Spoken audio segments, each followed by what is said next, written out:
Hello नमस्कार sir নমস্কাৰ হয় सर মই ভগৱান দিল্লী নয়দাৰ পৰা কৈ আছো ক'ৰ পৰা কৈছে ভিভো মোবাইল কোম্পানী দিল্লী নয়দাৰ পৰা কওক सर এই কলটো আপোনাক এটা ইনফৰমেশ্যন দিব লগা হৈছে কি सर আপোনাৰ যিটো নাম্বাৰ হেল্ল' सर কি বুজি নাপালো सर আপোনাক এই কলটো কৰা হৈছে এটা ইনফৰমেশ্যন ইনফৰমেশ্যন আচ্ছা আপোনাক কলটো কৰা হৈছে হেল্ল' सर শুনি আছো হেল্ল' सर শুনি আছো আপোনাৰ যিটো নাম্বাৰ এই নাম্বাৰটো আমাৰ কোম্পানীৰ ফালৰ পৰা ৰেন্ডমলি সিলেক্ট কৰা হৈছে ডিসকাউন্ট অফাৰত ডিসকাউন্ট অফাৰ কোম্পানীৰ ফালৰ হয় सर ডিসকাউন্ট অফাৰত सर আমাৰ কোম্পানীৰ ফালৰ পৰা এটা মোবাইল ফোন দিয়া হৈছে যিটোৰ নাম হৈছে ভিভো V9 কি কয় এইটোৰ বৰ্তমান মাৰ্কেট প্ৰাইচ হৈছে 17,990 টকা হয় सर এইটো আপোনাক দিয়া হৈ আছে 75% ডিসকাউন্ট অফাৰত মাত্ৰ 4,200 টকা হেৰি দিবাকৰ 4,000 টকা দিব বোলে মোবাইল কি মোবাইলটো हेलो सर ভিভো V9 মোবাইলটো ভিভো V9 মোবাইল 17,000 টকাৰ মোবাইলটো খালি 4,000 ন हेलो सर হয় सर আপুনি যদি ল'ব বিচাৰে তেনেহলে আপোনাৰ ওচৰৰ যি পোষ্ট অফিচত আপোনাৰ মোবাইলটো আমাৰ অফিচৰ পৰা পঠোৱা হ'ব সৰ তাতে আপুনি কেশ অন ডেলিভাৰী পেমেন্ট কৰিব লাগিব 4,200 টকা আৰু তাৰ পৰা আপুনি কণ্টেক্ট কৰিব লাগিব মোবাইলটো পাই যাম হয় सर মোবাইলটো পাই যাব পোষ্ট অফিচৰ পৰা তাতে আপুনি কেশ অন ডেলিভাৰী পেমেন্ট কৰিব লাগিব মাত্ৰ 4,200 টকা মোৰ পোষ্ট অফিচটো কেনেকৈ গম পাব আপোনালোকে सर আপুনি মোবাইলটোৰ সৈতে আপোনাক দিয়া হ'ব 1 বছৰৰ ইনচুৰেঞ্চ কাৰ্ড 1 বছৰৰ ৱাৰেণ্টি কাৰ্ড আৰু 15 দিনৰ মানি বেক ৰিটাৰ্ণ কাৰ্ড এখন দিয়া হ'ব सर তেনেহলে আপুনি আপোনাৰ ওচৰৰ সাৰ্ভিস চেণ্টাৰ মোবাইলটো ৰিটাৰ্ণ কৰিব পাৰিব सर নহলে পইচাখিনি আপুনি ঘূৰাই ল'ব পাৰিব सर আপুনি মোবাইলটো ল'ব বিচাৰিব Yes! Sinmoy, music!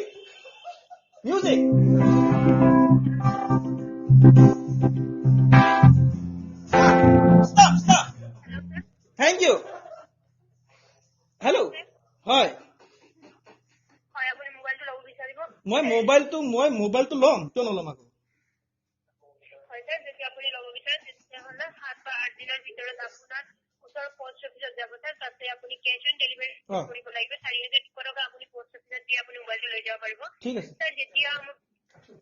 যেতিয়া পোষ্ট অফিচত যাব আপোনাক আমি পুনৰ কল কৰিম सर কল কৰি আপোনাক কৈ দিম যে আপোনাক কেতিয়া যদি পোষ্ট অফিচত যেতিয়া গৈ পায় তেতিয়া আমি আপোনাক জনাই দিম আপুনি পোষ্ট অফিচৰ পৰা লৈ যাব পাৰিব পোষ্ট অফিচত যে মই গৈ পাম আপোনালোকে কেনেকৈ গম পাব सर এইটো মই ফোন কৰিম নেকি सर আপুনি হেল্ল' सर सर আপুনি যদি মোবাইলটো লয় তেনেহলে মোক আপোনাৰ এড্ৰেছখিনি দিব লাগিব सर এতিয়া তাৰ পিছত আপুনি এড্ৰেছখিনি দিয়াৰ পিছত আমাৰ অফিচৰ পৰা পুনৰ আকৌ কল যাব सर আপোনাৰ তাত 12 বা 24 ঘণ্টাৰ পিছত আপোনাৰ তাত কল এটা যাব सर কনফাৰ্মেশ্যন কল বুলি কয় এইটো কল যোৱাৰ পিছতে আপোনাৰ মোবাইলটো सर কনফাৰ্ম হৈ যাব আৰু আপুনি 7 বা 8 দিনৰ ভিতৰত আপোনাৰ ওচৰৰ পোষ্ট অফিচত গৈ পাব सर তাৰপিছতে আপুনি 4,200 টকা কেশ অন ডেলিভাৰী পেমেন্ট কৰি আপুনি মোবাইলটো পাই গলো এটা মোৰ ৱাইফক মই এটা গিফ্ট দিব পাৰিম তাৰমানে ভেলেণ্টাইন্স ডে গিফ্ট হয় থেংক ইউ सर তেনেহলে আপুনি হেল্ল' सर सर আপোনাৰ এড্ৰেছটো ক'ব এড্ৰেছটো লিখি লওক হয় सर আপোনাৰ হিজুবাৰী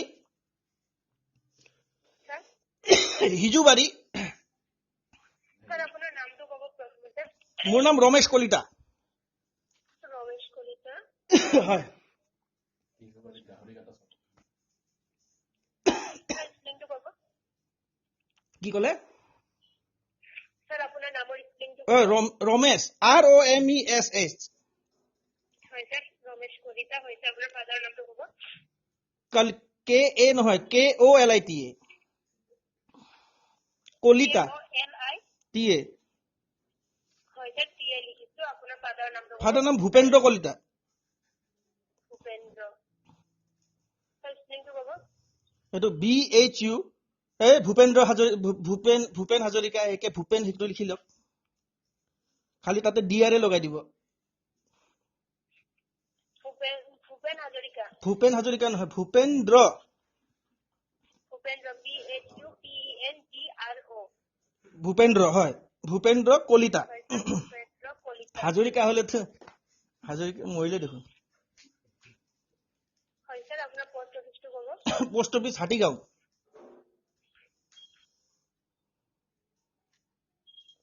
স্যার আপনার সিটির নাম ক'ব চিটি চিটি গুৱাহাটী হয় স্যাৰ গুৱাহাটী হয় ইয়ে ইয়ে ইয়েস হয় স্যাৰ গুৱাহাটী আপোনাৰ ৰোল নাম্বাৰ ক'ব sir roll number house number roll number মোৰ স্কুলৰ roll number 57 sir roll number নহয় ৰোড নাম্বাৰ ও ৰোডৰ নম্বৰটো নাই হিজুবাৰী হয় স্যাৰ আপোনাৰ হাউস নাম্বাৰটো কি থাকিব ও হাউস নাম্বাৰ 18 হাউস নাম্বাৰ 18 হয় ইয়ে আপুনি খিজিবাৰী থাকে হিজুবাৰী হেল্ল' স্যাৰ হয় খিজিবাৰী হয় হিজুবাৰী আপোনাৰ কলনীত আছে কক কলনী স্যার কি কলনী কক কলনী KHO খ কলনী কক KHO KOK কক হয় স্যার আপোনাৰ পিন নাম্বাৰটো ক'ব পিন নাম্বাৰ কি সেফটি পিনে কোন পিন নাম্বাৰটো 7810 1037 নহয় হয় স্যাৰ আপোনাৰ মোবাইলটো কি কালাৰ লাগিব মোবাইলটো আপুনি কি কালাৰত আছে মোক বাবল গাম পিংক হলে বেছি ভাল পাওঁ স্যাৰ ব্ল্যাক আৰু গোল্ডেন ব্লেক আৰু গোল্ডেনে আছে গোল্ডেন লম ইয়ে হেল্ল' স্যাৰ স্যাৰ আপোনাৰ পোস্ট অফিস হাতীগাঁও নে পাঞ্জাবাৰী পাঞ্জাবাৰী কেনেকে হ'ব হেল্ল' স্যাৰ হাতীগাঁও হিজুবাৰী হাতীগাঁও খিজিবাৰী হাতীগাঁও তেতিয়াহ'লে আপোনাৰ স্যাৰ আপোনাৰ পিন নাম্বাৰটো ৰং হৈ 781037 পিন নাম্বাৰ আপোনাৰ কি কয় তেনেহলে মই অলপ কনফিউজ হৈছো দেই পিন নাম্বাৰ নিদিলে নহব নেকি স্যাৰ পিন নাম্বাৰটো লাগিব নহলে আপোনাক আমি কেনেকৈ পঠাম স্যাৰ সেই পাৰ্চেলটো যাব পোষ্ট অফিসত তেনেকৈ ঘূৰি আহিব স্যাৰ সেইটো আমাৰটো ডিফাৰেন্স স্যাৰ ৰ'ব এই দিবাকৰ এই পিন নাম্বাৰটো চাবি নেকি একবাৰ আমাৰ স্যাৰ পিন নাম্বাৰটো আপুনি চাই কেনে কৈ দিয়ক এক মিনিট ৰ'ব আপোনাৰ নামটো কি বুলি ক'লে হেল্ল' স্যাৰ মোৰ নাম পূজা শৰ্মা পূজা শৰ্মা ঠিক আছে হয় স্যাৰ আপুনি আপুনি FB ত আছে নেকি স্যাৰ আপোনাৰ মোবাইলটো কি কালাৰ লাগিব আপুনি কৈ দিয়ক গোল্ডেন বুলি ক'লো আপুনি FB ত আছে নেকি হেল্ল' স্যার কি কৈছে বুজি পোৱা নাই আপুনি ফেচবুকত আছে নেকি নাই স্যাৰ মই ফেচবুকত নাই আৰু মোৰ হাজবেণ্ড আছে আচ্ছা ন হাজবেণ্ড থাকিলেতো ফেচবুকত থাকিব পাৰে ন এইটো মই কৈ আছো নাই মোৰ হাজবেণ্ডে ফেচবুকত আছে আৰু মই ফেচবুকত নাই আচ্ছা, স্যাৰ আচ্ছা। এইটো পাৰ্চনেল কথা ক'বৰ কাৰণে কল কৰা হোৱা নাই স্যাৰ ঠিক আছে এইটো 781038 মই ঠিকে কৈছিলো 7810 38 হয় স্যার হৈছে ইয়ে স্যার আপোনাৰ আৰু এটা নাম্বাৰ হ'ব আৰু এটা নাম্বাৰ হয় স্যাৰ কি মোৰ নাম্বাৰ পাৰ্সোনাল নাম্বাৰ হয় স্যাৰ আৰু আপোনাৰ আৰু এটা নাম্বাৰ লাগিব এইটোৱে আছে ডাবল নাম্বাৰ স্যাৰ আপোনাৰ ফ্যামিলিৰ কাৰোবাৰ নাম্বাৰ দিব পাৰে ফ্যামিলি নাম্বাৰ নাই হয় স্যাৰ আপোনাৰ ঘৰৰ মোৰ কাৰোবাৰ লগৰ ল'ৰা নাম্বাৰ দিলে হ'ব স্যাৰ আপোনাৰ ফ্ৰেণ্ডৰ নাম্বাৰ দিলে কেনেকৈ হ'ব স্যাৰ আপোনাৰ নাম্বাৰ লাগিব কাৰণ আপোনাৰ লগত আমি আকৌ দ্বিতীয়বাৰ যোগাযোগ কৰিব লাগিব আচ্ছা এটা নাম্বাৰ লিখিব পাৰে মোক পাব আপুনি তাতে হয় স্যার দিয়ক 88765 8876 31 31 697 697 হয় স্যার স্যার আপুনি য'ত থাকে তাৰে ওচৰত স্যাৰ আপোনাৰ স্কুল কলেজ মন্দিৰ মছজিদ কিবা আছে যে আপুনি ক'ব পাৰে নহয় গাহৰি কাটা চক আছে চক এটা চক আমাৰ ভিতৰৰ ফালে স্যাৰ নামটোতো থাকিব তাৰে ওচৰত কি আছে নামটোতো থাকিব কিয় এখিনি কি আছে গাহৰি কাটা চক বুলি জানো আৰু গাহৰি কাটা চক বুলিয়ে জানো আমি বেলেগ মানে কিবা লেণ্ডমাৰ্ক লাগে নেকি নাই স্যাৰ আপোনাৰ ডিস্ট্ৰিক্ট ক'ব ডিস্ট্ৰিক্ট কামৰূপ কিজি স্কুল কিজিটো বহুত আছে ন